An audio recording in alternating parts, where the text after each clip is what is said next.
এই যে আমি একটা মানুষ জীবন ধরে তারা তো মাথা নেই, এক কাপ চা তো দেওয়া উচিত না? তুই তো কোনোদিন চা খাস না, আজকে হঠাৎ চা খেতে যেতেছস?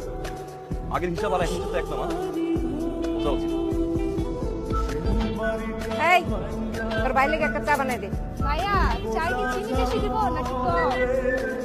2 চামচ লবণ দিয়ে দে। বিয়ে করছি এটা তো